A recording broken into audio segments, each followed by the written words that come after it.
또 생활들 다 접어놓고요. 하나님의 말씀과 은혜 속에 함께 하신 여러분들을 환영합니다.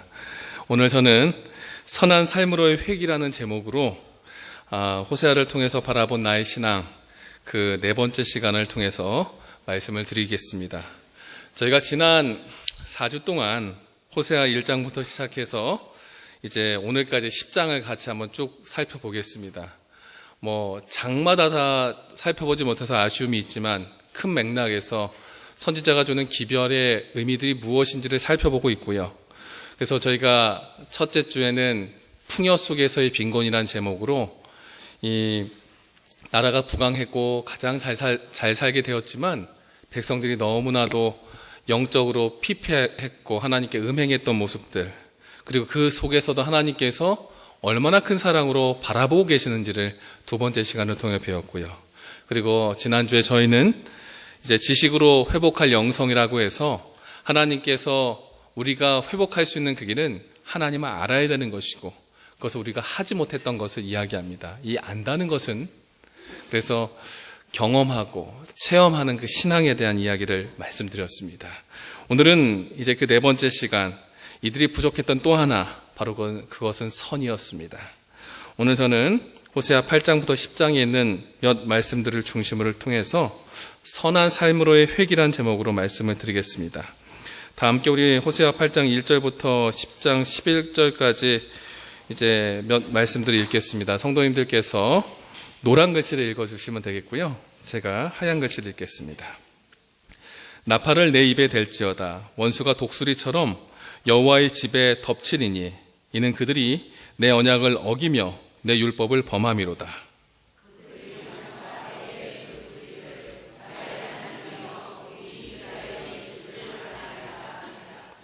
이스라엘이 이미 선을 버렸으니 원수가 그를 따를 것이라.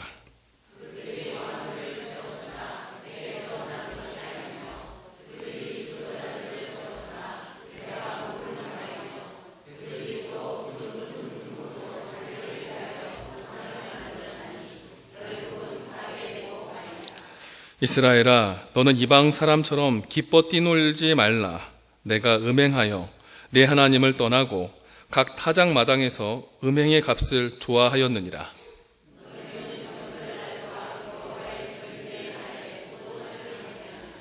그들은 기브아의 시대와 같이 심히 부패한지라. 여호와께서 그 악을 기억하시고 그 죄를 벌하시리라.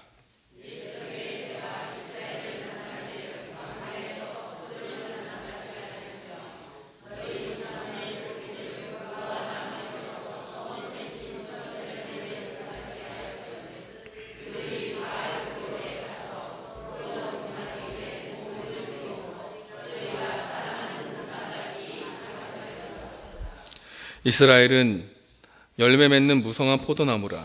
그 열매가 많을수록 제단을 많게 하며 그 땅이 번영할수록 주상을 아름답게 하도다.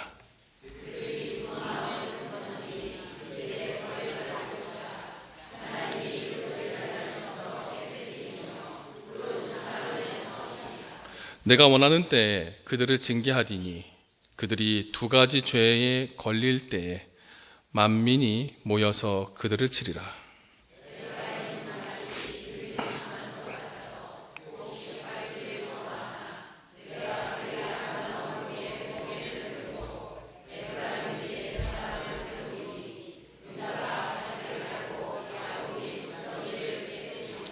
아멘. 오늘 말씀의 내용 속에 우리가 기억할 한 가지 글자가 있습니다. 바로 그것은 선입니다. 선. 저 선자 오랜만에 보시죠? 요즘은 한글을 많이 쓰고 영어를 많이 써서 한문을 잘 안 보시는데, 이 선이라는 글씨가 어떻게 만들어진 거냐면 양자와 말씀 언자가 합쳐져서 만들어졌습니다. 그래서 양의 말이 선하다라는 말에서 기인했었습니다. 즉 우리가 성경에서 양을 무엇으로 상징하죠? 누구를 상징할 때 양을 쓰죠? 예수님을 상징할 때 그렇게 얘기하죠. 예수님의 말대로 사는 것이 어떤 삶이에요? 선한 삶이에요. 오늘 이스라엘 백성들, 호세아에서 나타난 이스라엘 백성들의 삶은 어땠습니까? 하나님 말씀을 잘 들었어요? 안 들었어요? 잘 들었어요? 안 들었어요? 안 들었어요. 하나님 말씀, 예수님 말씀, 성경 말씀, 율법의 말씀을 잘 듣지 않았어요.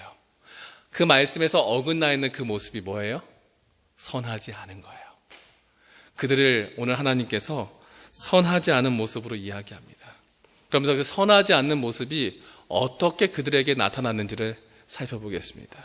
그리고 오늘 우리가 그 선하지 않은 모습에서 이제 회복하는 길이 어떻게 될 때 회복할 수 있는지를 살펴보겠습니다. 첫 번째, 이스라엘 백성들은 하나님의 말씀을 듣지 않아 하나님의 방법 대신에 나의 마음대로 내 멋대로 살았습니다. 실제 하나님께서는 왕을 세울 때 왕의 기준에 대해서 신명기 17장 14절부터 이렇게 말씀하십니다. 너희가 주변 민족을 보고 왕을 세워야 되겠다는 생각이 들거든 그 사람은 너희가 선택한 사람이 아니라 어떤 사람이 선택해야 돼요? 하나님께서 선택한 사람을 세우라는 것이에요. 그리고 왕을 세우고 나라를 경영할 땐 16절부터 이렇게 얘기해요.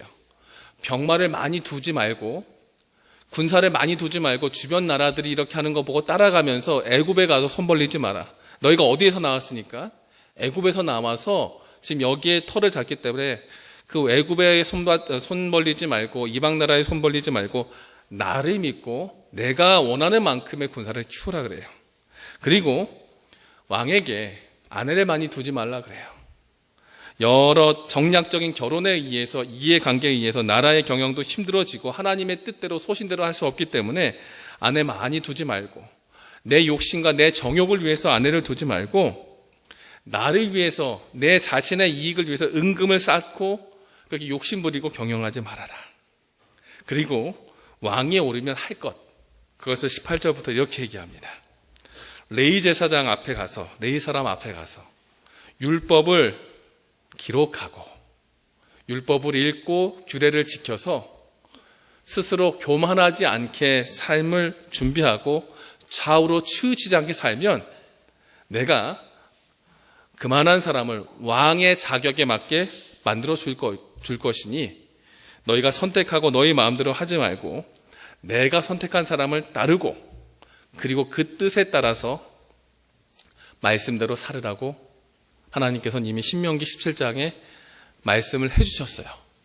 그런데 우리가 알다시피 북방 이스라엘 민족의 역사는요, 이미 이 여로보암과 르호보암의 이 갈등 속에서 이스라엘 백성들이 하나님의 뜻을 저버리고 그들 스스로의 왕을 세웠던 그 나라입니다. 그리고 그렇게 살아왔던 삶의 패턴이 한 해, 두 해, 한 대, 두 대에 의해서 쭉 흘러내려오면서 그들은 그들의 왕이 자신의 뜻에 맞지 않으면 듣지 않았어요.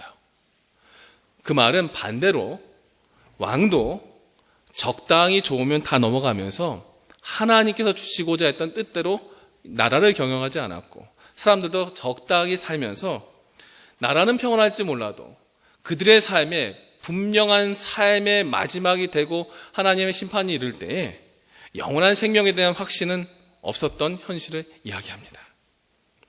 그래서 이들의 모습을 호세아서 8장 3절과 4절에 이렇게 얘기해요. 자기 마음대로 사람을 세우고 하나님 말씀을 듣지 않고 자기 마음대로 왕과 지도자들을 세워서 자기의 욕심대로 살았던 그들의 모습을 하나님께서는 바르지 못하고 선하지 못하라고 이야기합니다.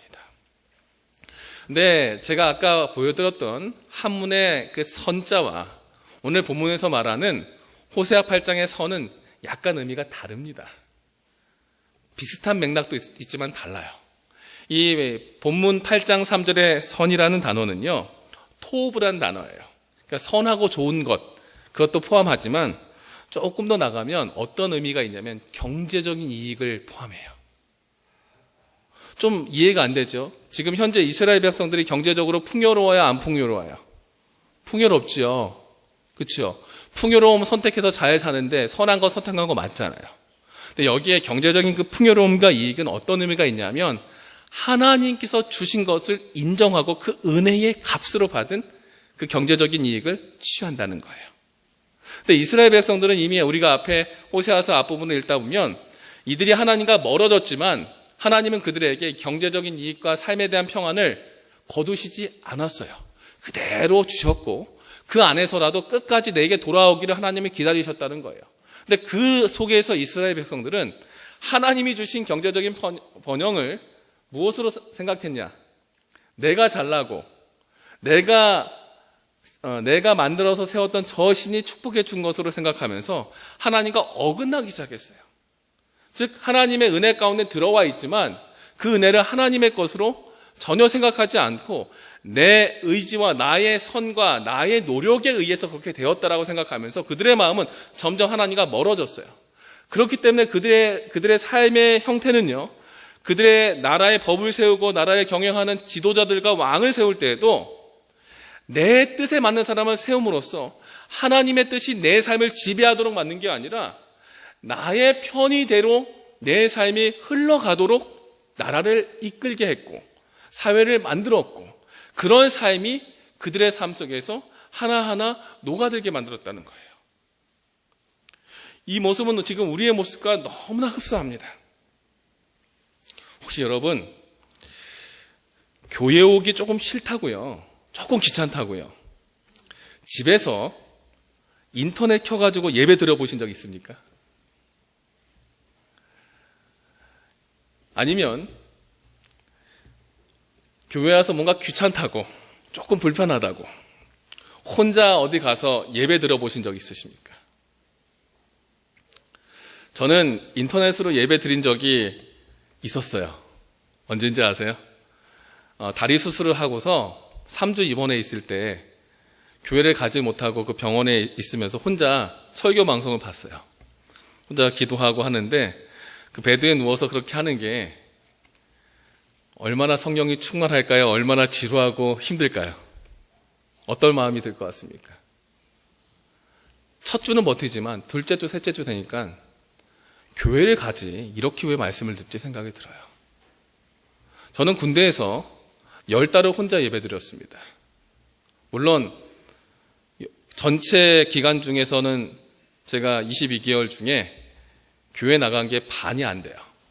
부대에서 혼자 예배 드리기도 했었고 전방에서 10달 동안 GOP에 있을 때에도 폐막사에 가서 영하 20도에 판초위 뒤집어 쓰고 교과책 교과 공부하고 예배일지 쓰고 큐티하고 그러면서 예배를 드렸던 기억이 나요. 그런데 처음에 몇 주는 버티는데요.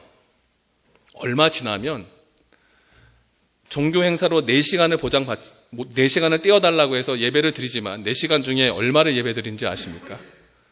1시간도 못하고 나머지는 다 잡니다. 기도하다가 잠들어요. 무너져요. 귀찮다고 교회를 나오지 않으면 내가 정형화된 교회의 폼에서 이렇게 벗어나서 한번 해보겠다고 할 때 엄청난 큰 의지가 있지 않고서는요, 사람은 무너져요. 왜요? 그 모든 동기가 나의 편의대로 했기 때문에 그래요. 물론 제가 경험했던 것은 저의 편의가 아니었어요. 상황이 그렇게 된 것이었지만 그럼에도 불구하고 어떻게 해요? 무너지기 시작한다는 거예요. 이 당시 호세아 8장 3절과 4절을 통해서 알 수 있는 것은 이스라엘 백성들이 지도자도 자신의 사회도 내 방식대로 세웠다는 것은 하나님의 말씀으로 우리에게 딱 주어졌을 때 그 말씀을 왜 나에게 주지라고 받았을까요? 아니면 아멘하고 무조건 순종했을까요?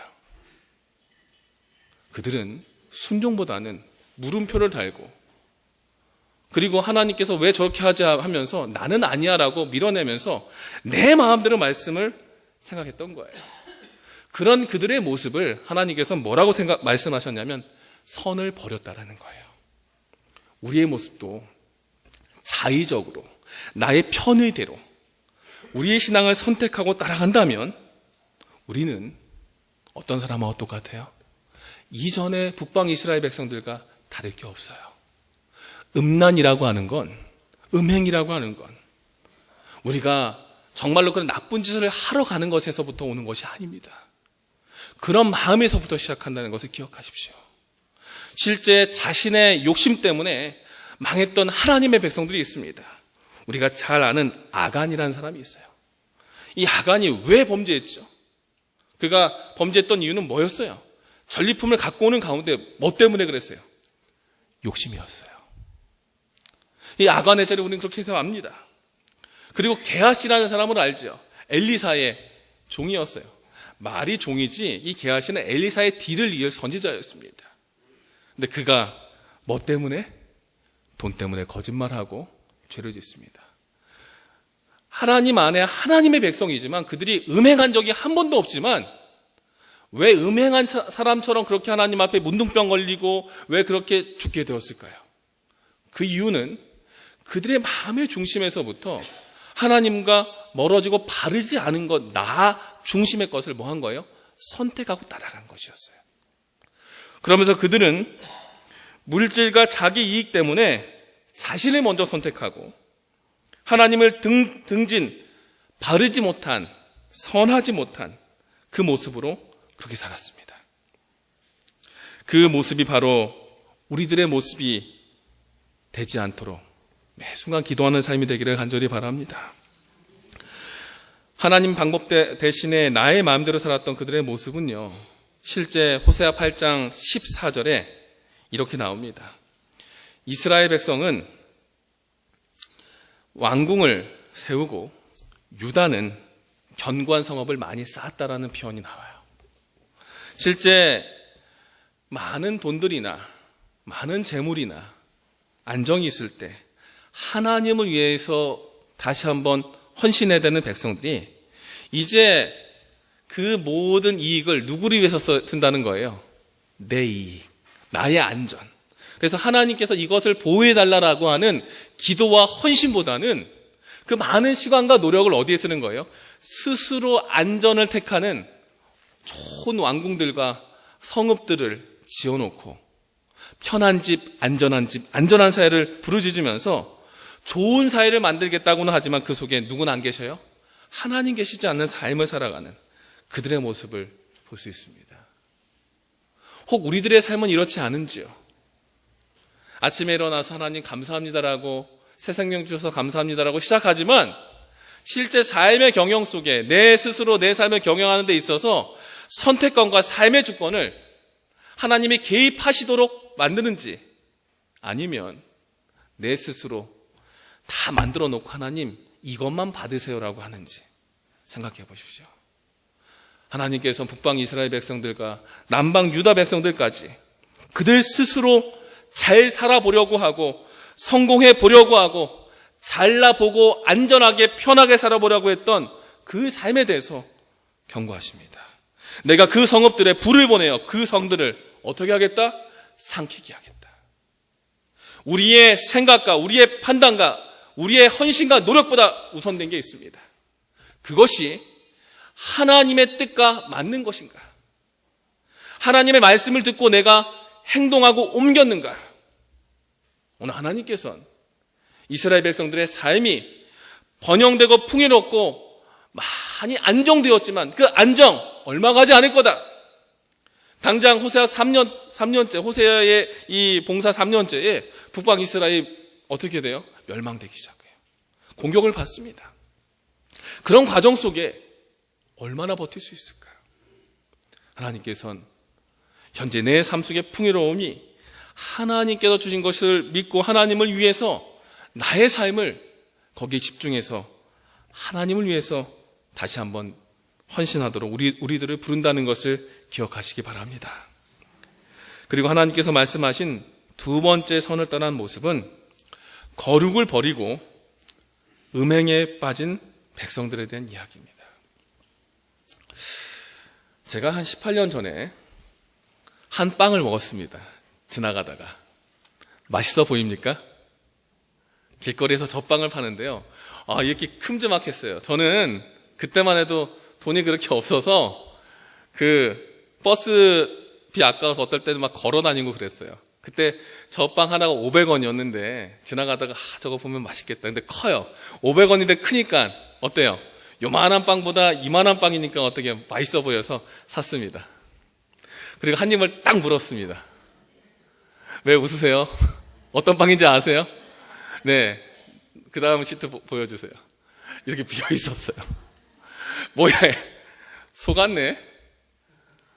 되게 좋아 보였는데 속았네? 화가 났죠?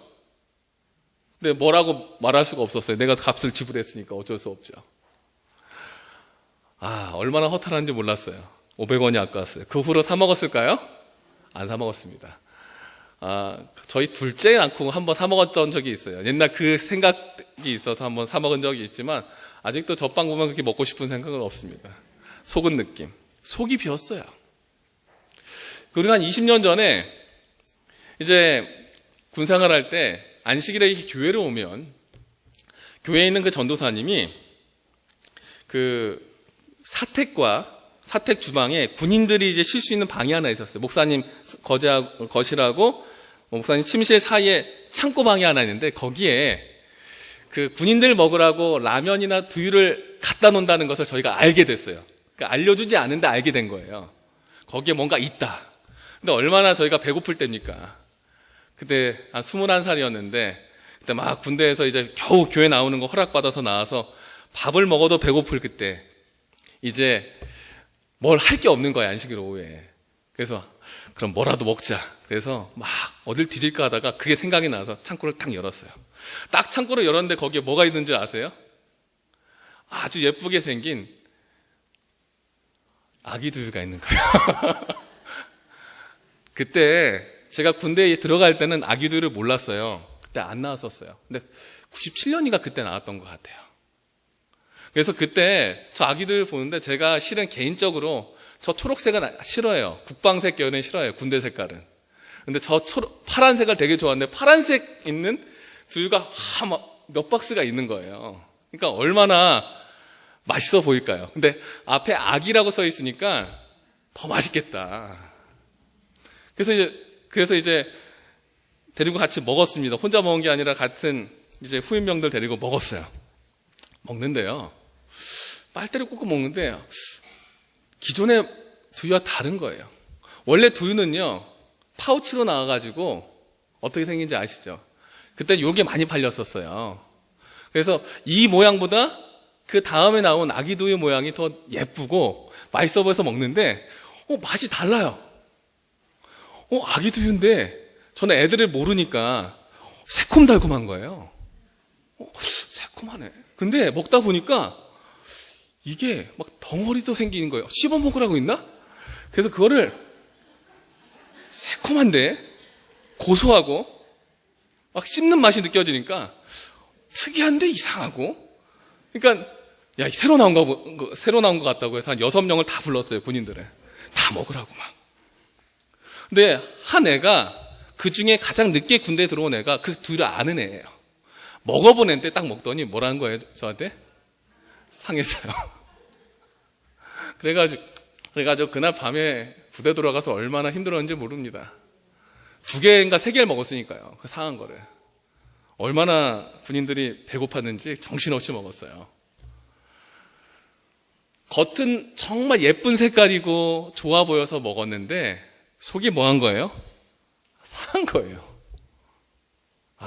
다시 보고 싶을까요? 아니요. 저희는 저희 아이들도 아기 두유 안 먹였습니다. 그 기억이 있어서 혹시 그렇게 나올까봐. 실은 유통기한 지난 두유를 받아오셔서 임박한 거 받아오셔서 군인들이 일주일마다 나올 때마다 주는데 그걸 놓친 거예요. 한두 타임 놓치다 보니까 이게 지나버려가지고 안 주려고 저 구석에 놓은 걸 저희가 억지로 찾아가지고 먹은 건데 그것도 모르고 저희는 맛있는 거라고 먹었더니 그게 나중에 배탈이 난 거예요. 하나님께서 바라본 이스라엘 백성들의 모습이 이런 거였어요. 어떤 것이었냐? 같은 빵보다 크고 멋있었지만 막상 배보면 속이 완전히 비어서 아무것도 아닌 거예요. 속빈 존재 같은 빵. 새로 나온 예쁜 두유여서 맛있다라고 먹었지만 그 속은 다 뭐 한 거예요? 썩어 뭉그러진 두유 같은 거. 이런 존재로 이스라엘 백성들이 변질되었어요. 호세아 9장 1절에는 그 백성들이 어떤 존재였냐? 이방 사람처럼 기뻐 뛰놀지 말라. 내가 음행하여 하나님을 떠났다라고 얘기합니다. 음행에 빠졌다라는 것은 실제 음행은 가늠과 매춘을 뜻하는 그 말입니다. 하지만 이 말 속에는 어떤 뜻이 있느냐? 실제 하나님과 연결되어 있고 결혼한 존재이지만 하나님이 아닌 다른 신과 세상과 연결되어서 하나님 저버리고 다른 곳에서 더 기쁨을 누리고 거기서 행복을 느끼면서 하나님 저버린 이중적인 삶을 살고 있는 그 모습을 이야기하는 겁니다. 멋져 보이지만 그 속은 아무것도 없어요. 사랑도 없고 아무런 관계도 없고 겉으로만 형식적으로만 부부의 관계를 맺고 살아가는 그 백성들의 모습을 이야기하는 겁니다. 혹시 여러분들 교회에 있을 때만 재림 성도로 살아가십니까? 아니면 나가서도 하나님의 백성으로 살아가십니까? 우리가 일부러 음행하지 않지만 밖에 나가서도 하나님의 백성답게 살지 못하면 우리는 속빈 공갈빵과 같은 존재가 됩니다. 그런 존재, 겉에만 번지르르하고 속이 비어있고 관계가 서있지 않고 삶에 내실 없는 그 모습으로 우리의 삶을 채운다면 우리는 음행한 사람과 크게 다를 바 없습니다. 우리의 삶이 하나님 앞에 바로 서기 간절히 바랍니다. 호세아 9장 9절에는요, 이런 그들의 모습이 어떻게 되었다? 심히 부패했다라고 얘기해요. 힘이 부패했다.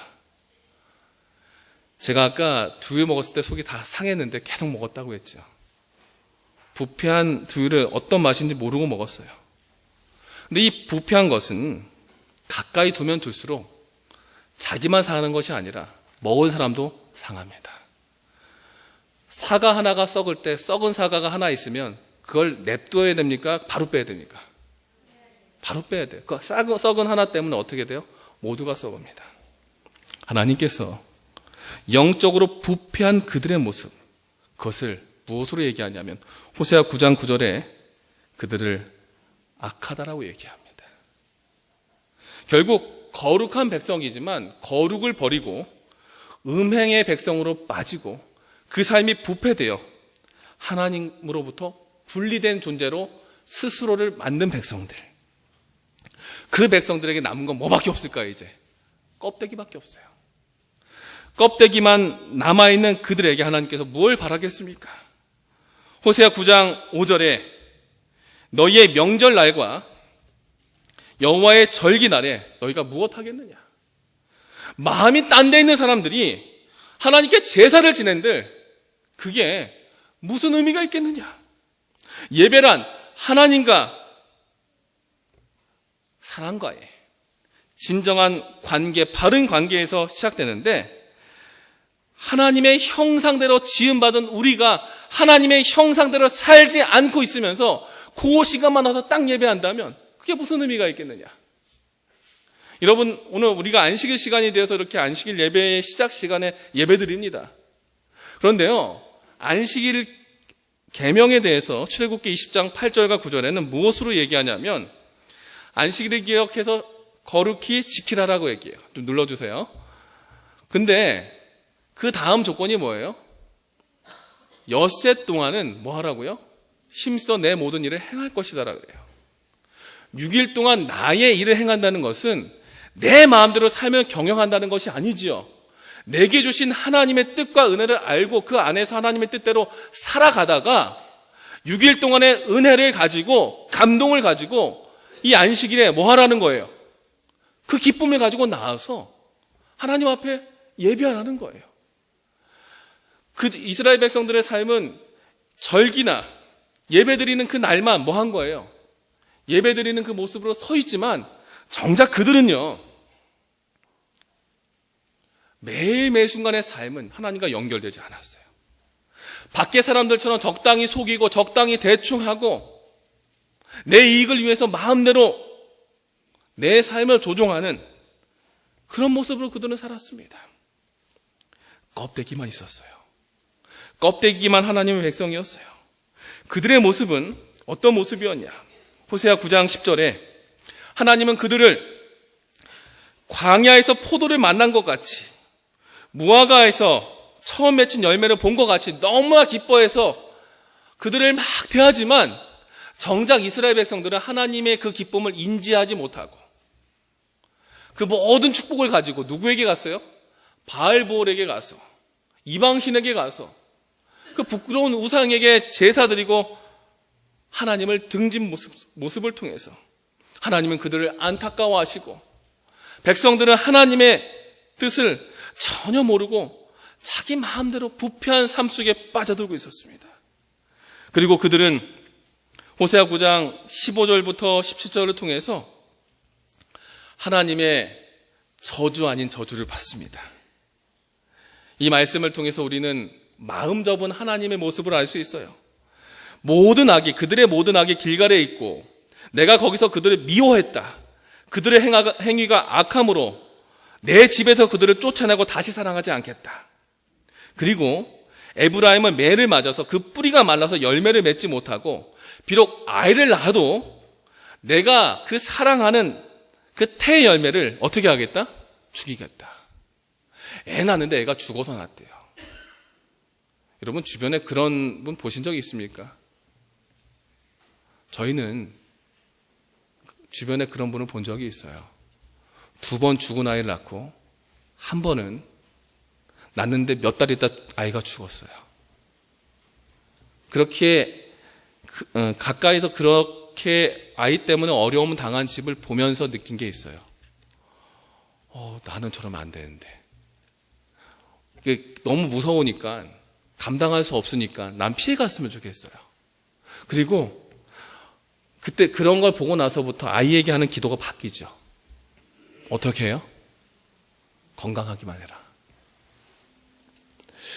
실은 하나님께서 하실 수 있는 그 저주 중에 자녀까지 망치겠다라는 저주라면 얼마나 무서운지 몰라요.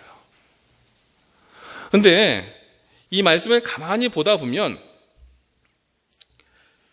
이렇게 너희가 저주받고 망해가는 세대로 바뀌어갈 텐데 그 원인을 어떻게 얘기하냐면 9장 15절에 자 그렇게 된 원인이 너희의 무엇을 버려라? 모든 악을 버리면 이렇게 만들겠다 안 만들겠다? 안 만들겠다는 거예요. 가끔 여러분 이렇게도 혼내셨었나요? 아이들을 너 이렇게 하면 10대 맞을 거야. 그러면 이건 10대를 때리겠다는 얘기예요? 이렇게 하지 말라는 얘기예요. 아시죠? 근데 요즘 애들은 어떻게 이해하는지 아시죠? 반대로 이해합니다. 근데 저도 그렇게 배웠어요. 너 이렇게 하면 집 나가.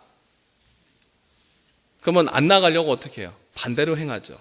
한국 사람들의 이 정서가 좀 재밌는 것 같아요. 물론 하나님께서 그런 의미로 적게 썼다고 생각하지 않지만 15절부터 17절 그 이후의 말씀들을 가만히 보다 보면 하나님이 자식 포기하고 그 자식의 자식까지 망쳐가는 모습, 그리고 너 저기서 유랑하는 나그네처럼 살 거야. 집도 없이 떠드는 거지가 될 거고 인생 망할 거야. 이렇게 얘기한 것 같지만 그 모든 조건에 뭐 하나만 해결되면 악을 버리면 악은 뭐에 반대예요? 선에 반대지요. 이스라엘 백성들이 하나님의 품을 떠났고 하나님의 말씀을 듣지 않았어요. 그래서 선한 것을 버렸죠. 그래서 어떻게 되냐면 선을 버렸기 때문에 악해졌어요. 그 악을 갖고 죄를 지었고 죄를 지으면서 삶이 마음에서 하나님을 떠난 그 삶이 삶의 형태로 이방신들 섬기고 내 욕심으로만 살아가고 자비와 은혜가 없이 살아가는 그 삶이 되다 보니까 그들의 삶 속에 뭐만 해결되면 악만 버리고 선을 취하면 이런 저주 있겠다 없겠다? 없겠다라는 얘기예요. 마음으로는 하나님께서 접은 것처럼 보이지만 실제 이 이야기 속에서는 열린 마음을 가지고 이렇게라도 돌아왔으면 좋겠다. 내가 너 포기하지 않았어. 악한 그 모습 하나만 버리면 내가 너 선택할 거니까 조금만 더 내 말씀에 내가 하는 말에 귀 기울여서 뭐만 하라고? 조금만 가까이 와봐. 그럼 내가 이 모든 저주 다 풀어줄게. 아이들에게 열을 세면서 열 되면 매를 들 거야. 근데 부모들은 9에서 10까지 넘어가는 게 얼마나 긴지 아시죠? 9판, 반에 반, 반에 반. 해보신 기억 있죠? 넘어가지 않죠? 하나님이 지금 그런 상황이 있어요. 저주하신 게 아니라 극단적인 상황 속에서라도 너희를 구하고 싶은데 왜 안 돌아오냐? 저 말은 뭐예요? 돌아오라는 거예요. 말라기 4장 6절엔 하나님께서 이 마지막 때가 되면 아비의 마음을 자녀에게로 돌이키게 하고 자녀들은 그들의 아버지에게로 돌이키게 하겠다라는 말씀을 합니다. 돌이키는 그 마음을 갖고 하나님께 오라고 하는 겁니다. 마태복음 3장 1절로 3절에는 하나님께서 침례 요한을 통해서 회개하라 천국이 가까웠다는 말씀을 통해서 예수님 오시기 전에, 예수님 만나기 전에 그 마음을 준비시키고 내 자신이 먼저 회개하고 하나님의 그 은혜를 받을 수 있도록 침례 요한을 보내셨던 그 기록이 있어요. 그리고 요한복음 16장 8절로 14절에는 하나님의 성령이 오시면 죄에 대해서, 의에 대해서, 심판에 대해서 뭐 하겠다고요? 책망하시고 성령이 우리에게 오시면 우리를 모든 진리 가운데 인도하셔서 모든 것을 알게 하시겠다 했어요. 하나님께서는 우리가 어떠한 존재로 어떻게 사람들에게 평가받아도 우리 스스로 하나님을 알기 위해서 마음을 돌이키고 하나님의 성령을 간구하면 그 속에 악을 버리고자 하는 그 마음을 우리가 하나님의 성령의 감동에 의해서 갖고 실행에 옮기면 우리를 통해서 하나님의 모든 것을 알 수 있게 약속해 주셨어요. 우리의 잘남이 아니라, 우리의 노력이 아니라, 우리가 아무리 부족하고 패역하고 음행하고 악한 존재로 있다 할지라도 그 마음 다 버리고 돌아가기로 마음에 정한다면 주님께서는 그런 우리를 통하여 다시 한번 하나님의 백성으로 품어주시겠다고 약속한 겁니다. 우리 마음에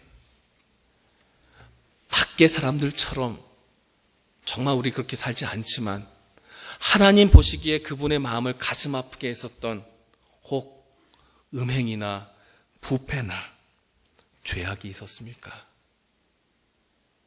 하나님께서 다시 한번 그런 지난 우리들의 모습을 내려놓고 하나님 앞에 우리의 삶을 그저 다 내려놓고 하나님의 성령을 간구하는 마음으로 온다면 그분께서 채워주시겠다고 약속하시는 걸 믿으시기 바랍니다. 주님께서는 이렇게 선의 모습에 어긋나 있었던 백성들, 하나님의 방법 대신 내 마음대로 따르고 거룩을 스스로 버리고 음행을 선택하여 부패된 죄악된 삶을 살았던 이스라엘 백성들이 이제 그 다 버리고 선을 위해서 몸부림 좀 쳐보라고 이야기합니다. 몸부림을 친다는 건 무슨 뜻이에요? 당장 그것을 행한다는 거예요? 못한다는 거예요?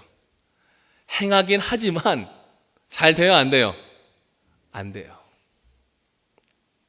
하지만 그 몸부림이 여러 번 되다 보면 뭐 해요? 조금씩 나아져요. 수영을 배우다 보니까 느껴지는 게 있어요. 전 몸이 되게 뻣뻣하고 유연하지 않습니다. 제가 삐쩍 말랐을 때도 이렇게 굽혔을 때 팔이 제가 되게 길거든요. 근데 팔끝이 발끝에 안 닿았어요. 제가 이 키에 62kg 나갈 때도 팔끝이 안 닿았어요. 되게 뻣뻣해요. 근데 저병기 수업을 하면 가끔 사모님이 제 그 수영하는 거 보고 웃고 가세요. 제가 수영했던 폼을 보고. 지금도 좋아졌는지 모르는데 중요한 건 강사가 이런 얘기를 해요. 조금씩 좋아지네요. 그래요. 잘한다는 얘기가 아니에요. 제가 물속에서 계속 몸부림을 칩니다. 두 팔 갖고 호적거립니다. 가끔 일요일날 시간이 되면 자유수영하러 가서 같이 수영도 하고요. 어떨 땐 조금 더 연습을 하고요. 근데 연습할 때마다 전 뭐만 하면 저병만 해요. 하도 못한다는 얘기를 강사한테 들어가지고 그렇게 몸부림을 치니까 조금씩 좋아지는데 폼은 좋지 않지만 전에보다는 좋아지면서 요즘은 칭찬을 조금 들어요. 어휴, 회원님은 조금 좋아지셨네요. 몸부림은 그런 거예요. 현재 삶 속에서 별로 좋아지는 것 같지 않지만 뭐 해보라고? 도전해보라고. 연습해보라고. 그리고 그 시간이 계속 실패하는 것 같아도 조금씩 지나서 하루 지나고 일주 지나고 한 달 지나고 몇 달 지나면 조금 달라져 있네? 느낀다는 거예요. 하나님은 그런 선을 위한 몸부림을 하라고 말씀하십니다. 그 모습에 대한 말씀을 제가 요 말씀을 한번 써봤어요. 한번 이 한문 한번 같이 읽어보실게요. 자, 읽어볼게요. 시작. 네. 이 단어를 제가 학생들 설교할 때 딱 띄우면 애들이 갑자기 침묵이 확 해요. 어른들은 잘 아시네요. 환골탈태. 이 환골탈태라는 말은, 환골이라는 말은 원래 도가에서 영단을 먹여 보통 사람들의 뼈를 선골로 만드는 것을 이야기합니다. 탈태라는 말은 시인이 시상이 마치면 어머니 태에서 아기가 있는 것처럼 그 태를 자기의 것으로 시적 경지에 승화시키는 걸 얘기해요.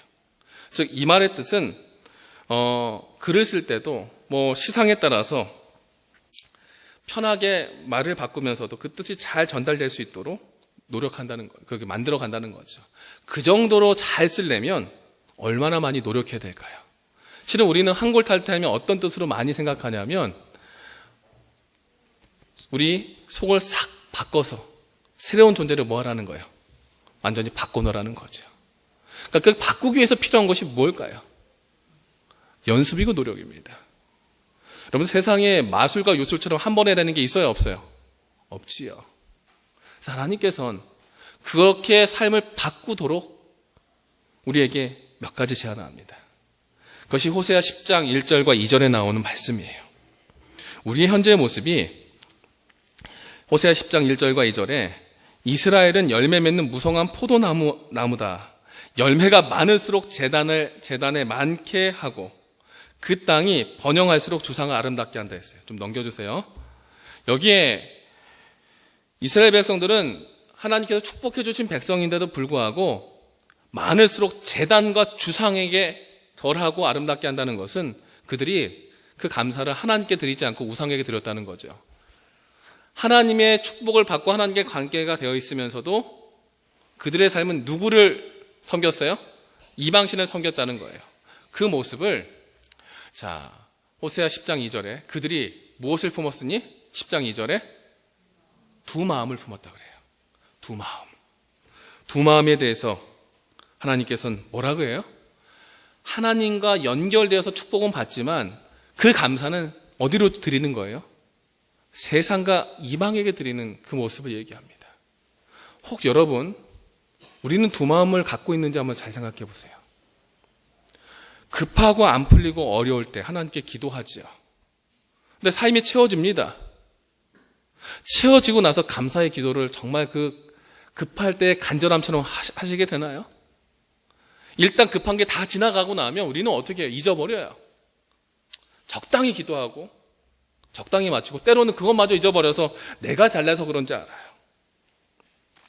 삶 속에 내 중심으로 서서 내 마음을 스스로 위로하려고 하는 그 마음과 하나님께 맡기는 그 마음, 그 두 마음 속에 우리는 끊임없이 어떻게 해요?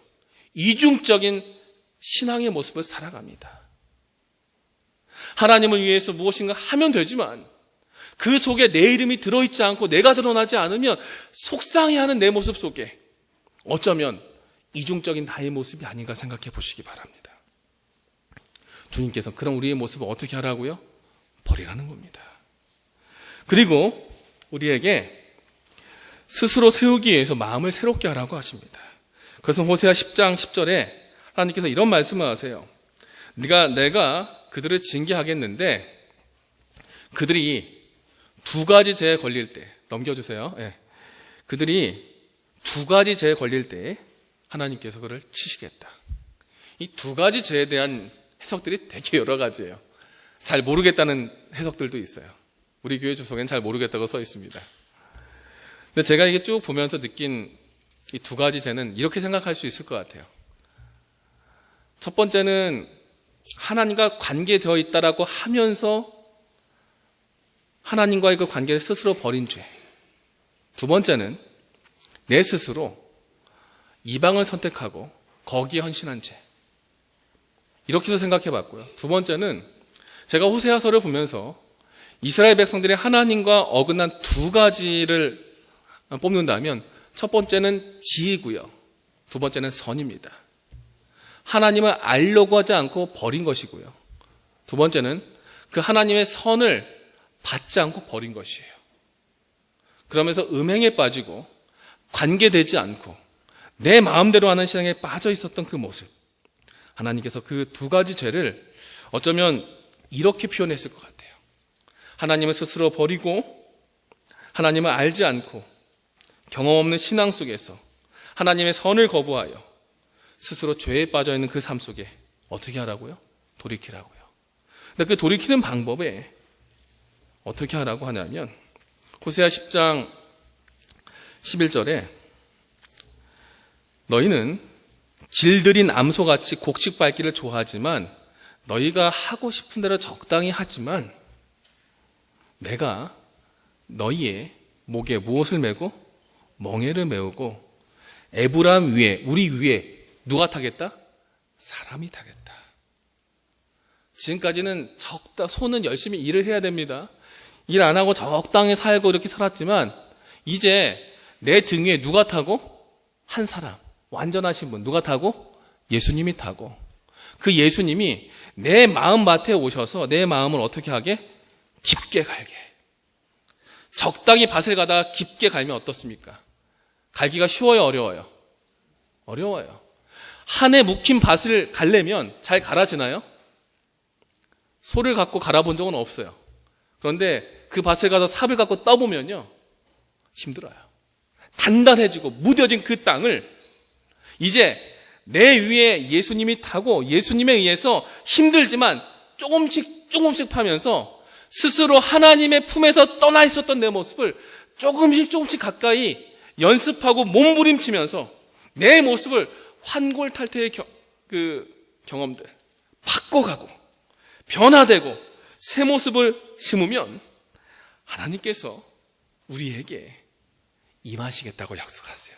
근데 그 원칙에 무엇을 주시냐면 호세아 10장 12절에 자기를 위해서 무엇을 심으라고요? 공의를 심으래요. 되게 중요한 말이에요. 사람들은 나에 대해서는 관대하고 남에 대해서는 어떻게 해요? 아주 날카롭죠. 반대로 살라고 합니다. 내 스스로에게 바르게 살도록 하나님의 뜻에 맞게 살도록 내 스스로를 반듯하게 세우고 이내는 거더라. 잘못했으면 반드시 회개하고 바른 것이 있다면 거기에 모든 것을 집중해서 따라가면서 우리의 묵은 땅, 우리 마음의 그 땅을 갈아엎어서 지금 여호와를 찾을 때 하나님을 찾는다면 주님께서 지금 오셔서 그 공의를 우리에게 베푸시고 공의에 의한 하나님의 특별하신 은혜와 사랑을 베풀어 주시겠다고 약속하십니다.